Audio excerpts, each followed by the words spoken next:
Olá, seja bem-vindo ao curso Desvendando Ferramentas Digitais. Eu sou a Aline, faço parte da coordenação de educação digital, juntamente com o Fábio Petroski, que vai aparecer nos próximos módulos, e com a Elaine Greboge, que participa da parte da robótica educacional. O curso Desvendando Ferramentas Digitais, ele é todo online com aulas assíncronas, ou seja, vocês vão poder assistir esses materiais de forma sem ser ao vivo a qualquer momento, para que seja mais fácil o acesso dependendo da agenda de cada cursista. O curso vai se desenvolver ao longo de 5 meses, então nós estamos começando agora em junho, o primeiro módulo. O módulo 2 vai estar disponível em julho, o 3 em agosto, o 4 em setembro e o último módulo, o módulo 5, em outubro, tendo a certificação do curso em novembro.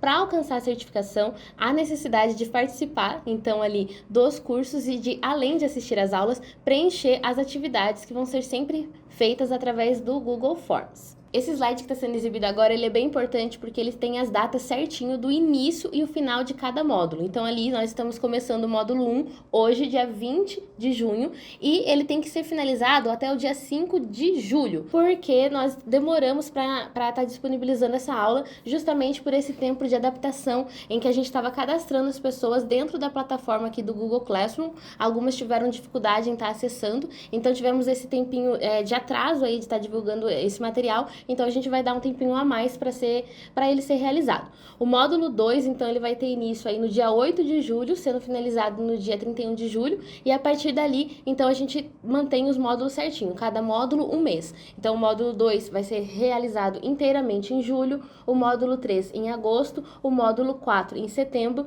e o módulo 5 em outubro. Esse primeiro módulo, ele é mais voltado para questões teóricas, de conceituação, para você entender o que é educação digital, quais são os princípios, quais são as leis que regem, o que diz o referencial de São José dos Pinhais. Os próximos módulos, eles vão ser um pouco mais práticos. Então, o módulo 2, ele vai trabalhar mais com a questão de mídias digitais, de sites e recursos online para estar sendo utilizado. O módulo 3 vai estar trabalhando com o Google Drive, o Google Forms e também o Google Sites. Então, são módulos mais práticos. O módulo 4 vai estar trabalhando com o Pixar. Eu chamo desse jeito, que é uma plataforma online para você estar fazendo a edição de fotos. E o último módulo vai trabalhar com Clipchamp, que é para edição de vídeo. Embora os outros também tragam um pouquinho de teoria, eles vão ter uma parte prática mais forte, tanto para nós que vamos estar mostrando como mexer com esses aplicativos e sites, quanto para vocês terem que realizar as atividades. Sempre vai estar sendo enviado pelo Google Forms num formato de formulário, mas vai com um vídeo explicativo do que é a atividade. São atividades bem tranquilas, para quem assistiu os vídeos vai conseguir realizar tranquilamente. Quem tá aqui na rede, né, desde o ano passado ou antes, a educação digital não tinha esse nome, né, ela era chamada de cultura digital. Ela sofreu no final do ano passado uma reformulação também da parte curricular e também de nome, devido às alterações de lei, né, nós agora temos a PNED, que é a Política Nacional de Educação Digital, e agora a gente fala de educação digital e a cultura digital, ela entra como um eixo. Então, não fazia sentido nós mantermos o nome de cultura digital e dar a entender que a gente estava trabalhando apenas com um eixo do que, então, agora, de forma nacional, se entende como educação digital. Então, por isso, agora nós somos educação digital, trabalhamos não só com a cultura digital, mas também com o pensamento computacional, com o mundo digital e outros eixos que eu vou estar trabalhando aqui com vocês e trazendo passo a passo. É importante nós entendermos o que é tecnologia. Muita gente associa tecnologia diretamente com o digital. Mas não é bem assim. A tecnologia, a gente trouxe aqui uma conceituação bem interessante da professora Gláucia Brito e da Purificação. A Gláucia é uma professora lá da UFPR, em que ela diz que conceitua a tecnologia como um conjunto de conhecimentos especializados com princípio científico que se aplicam a um determinado ramo da atividade, modificando, melhorando, aprimorando os produtos oriundos de um processo de interação entre os seres humanos com a natureza e através dela. Então, em nenhum momento aqui a gente está falando de digital propriamente, embora o digital seja sim uma tecnologia. Existem tecnologias de diferentes formas, como por exemplo a tecnologia física. A gente pode conceituar um lápis, uma caneta, um livro como um tipo de tecnologia, não necessariamente digital, mas uma tecnologia física.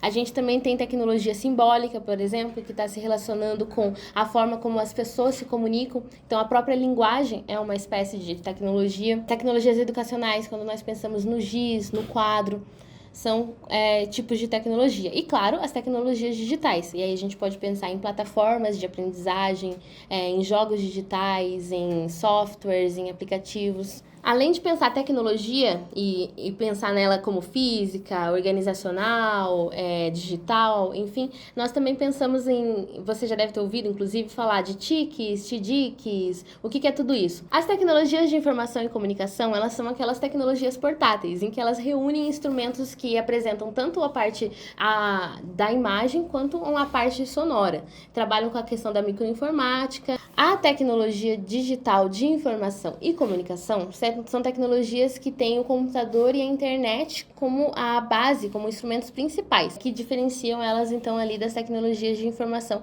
e comunicação. A tecnologia digital, porque a gente diz que nem toda tecnologia é tecnologia digital, o que é tecnologia digital? Ela se relaciona diretamente com o uso da internet. A Kensky, que é uma pesquisadora referência na área, ela fala que as mudanças dos nossos relacionamentos, no trabalho, no lazer, no cuidado, na saúde, na forma também como a gente se comunica, são mudanças muito rápidas, que aconteceram com uma velocidade, e a criação da relação em que a gente tem agora com o nível de informação, isso tudo marca essa questão da tecnologia digital. Então, a forma como a gente se comunica é muito diferente da forma como a gente se comunicava antes. E como acontece, então, essa integração no mundo digital? Às vezes ele acontece de forma bem rápida, mas parece que quando adentra os muros da escola, parece que a gente está vivendo num mundo diferente. Então, às vezes, esse processo de estar integrando as tecnologias na prática docente, há uma divergência, porque a gente usa o celular para fazer Pix, para fazer compra online, para pesquisar, e aí quando está no ambiente da escola, parece que a gente fica um pouco travado pensando, o que eu posso fazer? Às vezes também por limitação de equipamento, por limitação de conectividade, também... Ou também por limitações de quais aplicativos eu posso usar, onde eu devo procurar, que tipo de dinâmica ou metodologia eu posso estar utilizando, que são questionamentos também super válidos. Afinal, quando a gente pensa em tecnologia digital, não é só pegar o que está fora da escola e trazer para a escola e pronto. A gente tem toda uma intencionalidade pedagógica que deve ser sim considerada. Então, esse questionamento do que eu posso usar, ou ainda o que é melhor eu usar, é super válido. E aí, quando a gente pensa nisso, existe um estudo de Sanches, Scher, Brito e Savati, que é bem interessante, que ele vai falar justamente disso, dos processos, das etapas em que essa integração do digital na escola acontece. Então, ele vai dividir em 3 momentos. O primeiro momento seria o momento do preparo, que é justamente essa preocupação em conhecer os fundamentos da tecnologia, ou conhecer os aplicativos. E aí, o que fica evidente é essa questão de estar analisando diversas ferramentas e recursos, materiais digitais, e essas possibilidades de serem usadas em sala de aula. Esse seria o primeiro momento. O segundo momento já não é mais o preparo, mas sim o uso que eu vou fazer dessas ferramentas que eu ali me preparei, conheci. Então, seria agora uma preocupação em estar usando a tecnologia dentro da sala de aula. E o que fica evidente? É visível a tecnologia, o uso dela, e não uma proposta do que fazer com essa tecnologia. E o terceiro momento, que é o momento da integração, é quando de fato vai acontecer a integração, porque agora eu já passei pela etapa que eu estou me preparando, conhecendo as ferramentas, já passei pela etapa que eu estou fazendo o uso dela focado na ferramenta. Agora eu vou pro terceiro, que é a integração, em que eu não tô mais focada na ferramenta, no seu uso, eu não tô mais focada em conhecer a ferramenta, que era o preparo, eu já passei por tudo isso. Qual que é o meu foco agora? É o objetivo de aprendizagem, é a aprendizagem do estudante. Então, a partir do meu objeto de conhecimento, do conteúdo que eu quero trabalhar, é que eu vou conseguir mobilizar esses outros recursos digitais, dos quais eu já conheci, já vivenciei, com um foco na aprendizagem do meu estudante. Qual que é a diferença? Às vezes a gente conhece um aplicativo, um software, etc., e acha super interessante. E aí pensa uma aula para poder utilizar aquela ferramenta. Só que, na verdade, a gente deve partir do quê? Do nosso referencial, dos objetos de conhecimento. E aí, a partir desses objetos de conhecimento, pensar na metodologia, nos recursos que eu vou utilizar para alcançar a aprendizagem do estudante em relação àquilo. Então, tem uma certa diferença ali. Não estou dizendo que uma etapa é melhor que a outra. Elas precisam existir para que você chegue, finalmente, nesse processo de integração e que seja algo natural. E o que diz, então, o referencial, a parte de legislação sobre a educação digital? Então, eu vou falar para vocês agora o que a BNCC vai falar sobre educação digital, o que é a PNED, que eu comentei lá no início, a Política Nacional de Educação Digital, e o que ela traz para nós, e o que o nosso referencial curricular aqui de São José dos Pinhais agora está trazendo em relação à educação digital. Nós já tínhamos no referencial a parte de cultura digital, já está presente lá na parte de projetos, que vai englobar tanto a educação infantil, o ensino fundamental e o departamento de inclusão e educação especial. Só que agora nós estamos passando por um processo de reformulação do currículo, reavaliação, e também com essas mudanças de legislação, Consequentemente, a parte escrita da educação digital também teve que ser alterada, até mesmo pela troca de nome, e por um todo uma questão teórica que, queira ou não queira, embasa assim, a prática pedagógica. A gente tem uma concepção que vai nortear para onde a nossa ação propriamente na escola, ela vai se direcionar, né? Então, começando falando da questão de São José dos Pinhais, do referencial curricular daqui. Vai pensar, então, o uso da tecnologia nas unidades educacionais, visando contribuir na formação do estudante para que compreendam a relação do ser humano com o mundo tecnológico.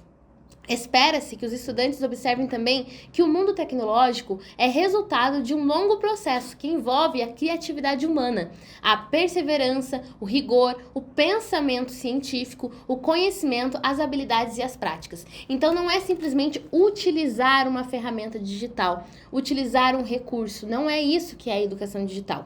Ela pode ser isso também, mas se ela se limita a isso, não estamos falando na perspectiva de educação digital da qual os documentos curriculares nacionais de certo e também o próprio referencial aqui de São José dos Pinhais. Não é só isso. A gente não tem que ter uma neutralidade frente à tecnologia e tecnologia digital, consequentemente. Quando a gente fala dos estudantes, a gente quer que eles tenham um pensamento crítico, que eles tenham autonomia. E essa autonomia, ela não vai partir de uma alienação em relação à tecnologia digital. Então, não é pensar, por exemplo, que uma informação que vem pela internet, ela é 100% verdadeira. Isso a gente vive falando sobre a questão das fake news, que nem tudo que está na internet é verdade. Não acredite sem pensar em que fontes a informação que eu estou recebendo veio, até mesmo de que site que eu estou acessando para ter recebido essa informação, se ele é um site de relevância ou não. Então, tudo isso tem que ser questionado. Ou, às vezes, vou pesquisar um termo na internet, o primeiro resultado que aparece para mim é o resultado mais relevante, ou ele é o resultado que alguém pagou pro site ser o primeiro a ser disponibilizado pelo Google, por exemplo.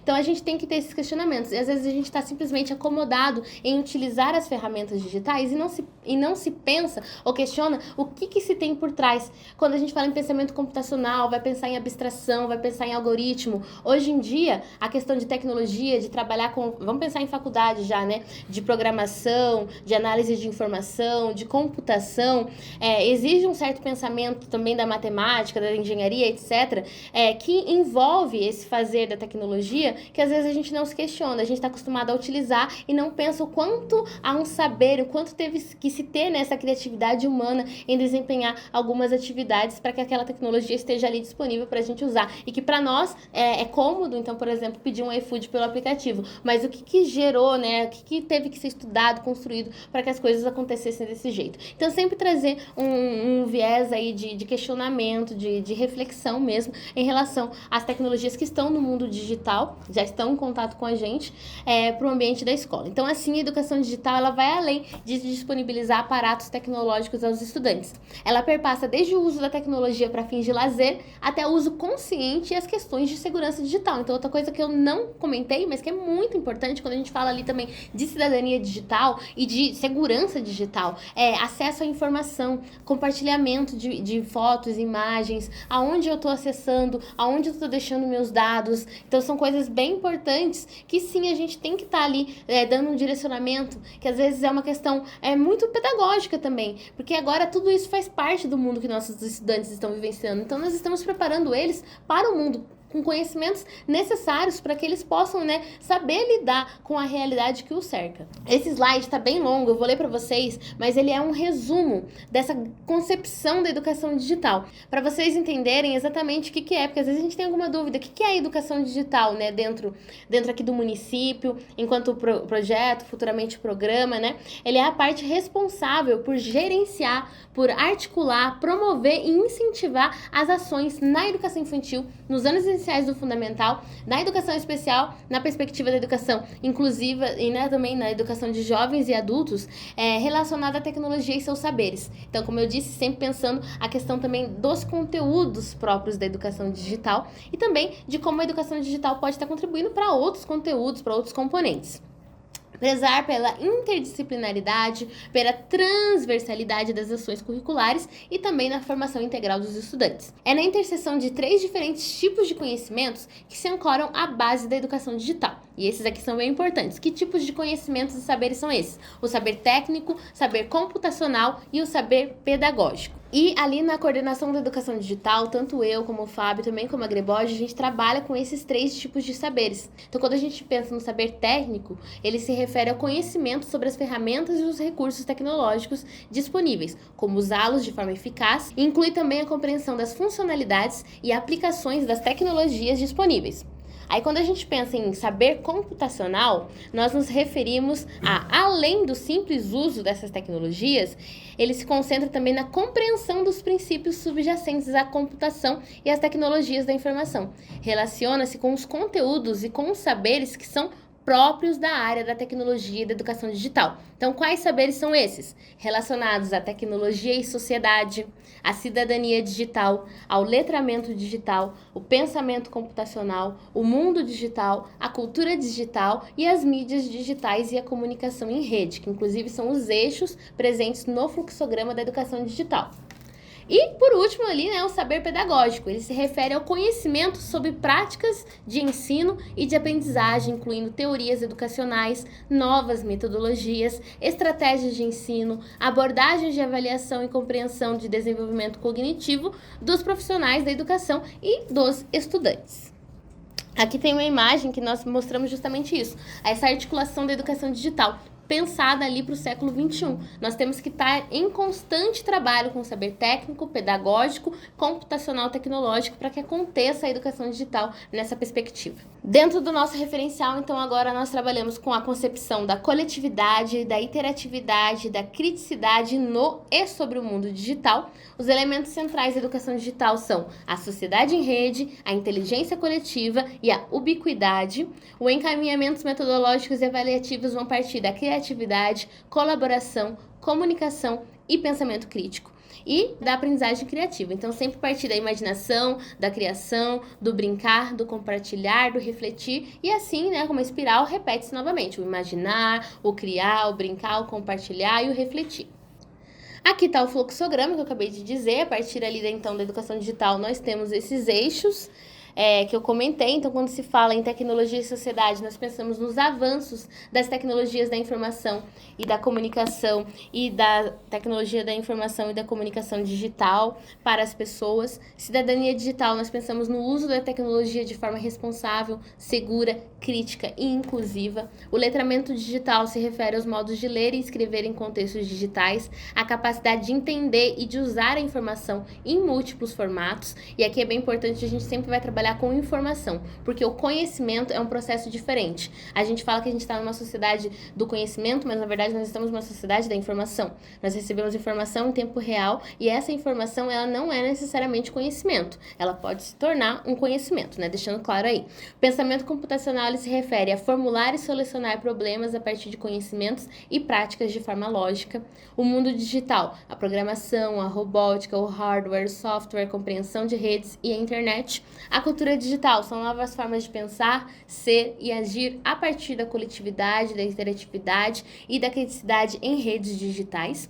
As mídias digitais e a comunicação em rede é a hibridização das linguagens, o fluxo informacional, a interação e a flexibilidade dos sistemas. E aí a gente está sempre pensando também, não dá para deixar para trás, a questão da formação profissional e da infraestrutura, que são primordiais para que a educação digital aconteça. Então, é sempre pensar no desenvolvimento profissional e pessoal para os profissionais e a disponibilidade, garantia e a qualidade dos suportes de internet e equipamentos.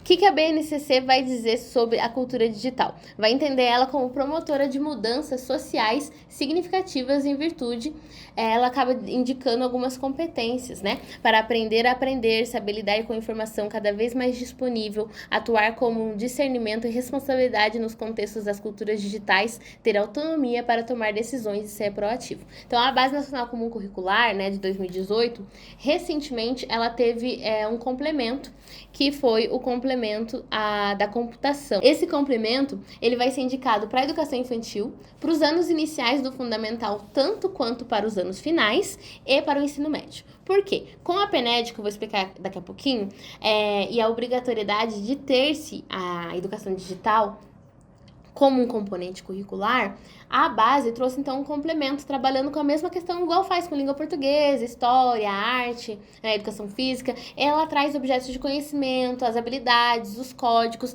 Ela também fez a mesma coisa pensando na computação. Ela vai se referir ao que nós falamos como educação digital, nos baseando na lei, na PNED. A BNCC ela vai trazer como computação, mas não quer dizer que é simplesmente sentar o estudante e vamos todo mundo mexer no computador. Não é isso que ela se refere quando fala com computação. Ela vai trabalhar com esses mesmos eixos: pensamento computacional, mundo digital, cultura digital, nessa perspectiva que a gente tem conversado até agora. A PNED ela é a Lei 14.533 do ano de 2023, do ano passado. No primeiro momento, ela dizia que sim, poderíamos ter educação digital apenas de forma transversal, claro, como componente, mas não trazia essa obrigatoriedade de ser componente. Podia-se sim ser trabalhado apenas de forma transversal. Agora não. Houve esse veto, né, foi derrubado, e agora sim há indicativo de que a educação digital seja sim um componente, né, e que aí os sistemas de ensino tenham que se organizar para estar, né, se adequando nessa perspectiva da lei.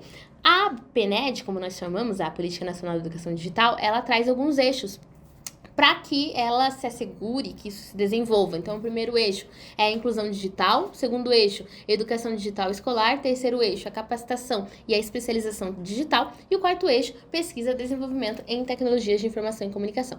A gente trouxe alguns exemplos aqui da lei, é interessante quem tem interesse ali, né, procure depois, mas falando sobre a inclusão digital, ela vai dizer que a promoção de competências digitais e informacionais por intermédio de ações que visem a sensibilizar os cidadãos brasileiros para a importância das competências digitais, competências midiáticas e competências informacionais. O treinamento de competências digitais, midiáticas e informacionais, incluídos os grupos de cidadãos mais vulneráveis, e a promoção de processos de certificação em competências digitais. E o segundo eixo ali, né, da educação digital escolar, é o que é um dos mais importantes para nós, em que vai falar sobre essas questões de saberes, né, como nós dissemos, específicos da educação digital. Então, o eixo educação digital escolar tem como objetivo garantir a inserção da educação digital nos ambientes escolares, em todos os níveis e todas as modalidades, a partir do estímulo ao letramento digital e informacional, à aprendizagem da computação, da programação, da robótica e de outras competências digitais, englobando pensamento computacional, mundo digital, cultura digital, direitos digitais e tecnologias assistivas. E agora, né, educação digital escolar, cultura digital na escola. Então, é um processo bem novo, ainda tem, cada município está se organizando de uma forma. Tem municípios que já tem componente relacionado à área, tem município que tem professor específico para a área, tem município que entende que não há necessidade de ter um professor específico, mas sim um componente. Enfim, ainda há debates, né? O professor ele não precisa ser o detentor do conhecimento técnico sobre o uso das ferramentas disponíveis, mas sim um mediador que vai auxiliar os estudantes na reflexão sobre o melhor uso das possibilidades das tecnologias digitais. Então, a gente vê bastante isso acontecendo com a robótica. Ninguém precisa ser um expert em robótica. E, às vezes, esse medo que nós tínhamos de trabalhar com novas metodologias ou com as tecnologias digitais, ele vai caindo quando a gente começa a realmente dar as aulas utilizando esses recursos, em que você vê que não fica evidente a dificuldade que, às vezes, algum professor pode ter com as ferramentas, mas sim esse fato de mediar. Então, algumas possibilidades de temática, né, de trabalho com educação digital. Conceitos relacionados à segurança na rede, cyberbullying, a checagem de fatos, com ênfase nas famosas fake news, de informações, uso da tecnologia como ferramenta de construção, compartilhamento de conhecimento, reflexão crítica e pelo uso responsável e utilização das tecnologias em si. Então, aqui, muito obrigada por vocês terem assistido ao primeiro módulo. A atividade não é nada muito difícil, vai estar disponível aqui na próxima publicação um questionário, né, no Forms. Ele é bem tranquilo, praticamente com dados pessoais e algumas perguntinhas. Não tem uma atividade muito elaborada que você vai ter que fazer, como os próximos módulos em que eles vão ter um teor mais prático. E para finalizar, eu trouxe uma frase para ficar aí de reflexão. Era uma vez uma cidade que possuía uma comunidade, que possuía uma escola. Mas os muros dessa escola eram fechados a essa comunidade. De repente, caíram-se os muros e não se sabia mais onde terminava a escola, onde começava a comunidade. e a cidade passou a ser uma grande aventura do conhecimento. Então é isso, a gente não fechar a escola como se a escola estivesse em outro mundo. A escola faz parte da nossa sociedade, do nosso mundo, que é cada vez mais digital. Então a gente tem que estar aí aberto às possibilidades, participar das formações quando possível, né, em relação à tecnologia, buscar esse conhecimento por si próprio. Entre em contato comigo, com o Fábio, com a Greboge, a gente está sempre aberto a trocar. E é isso, até o nosso próximo módulo.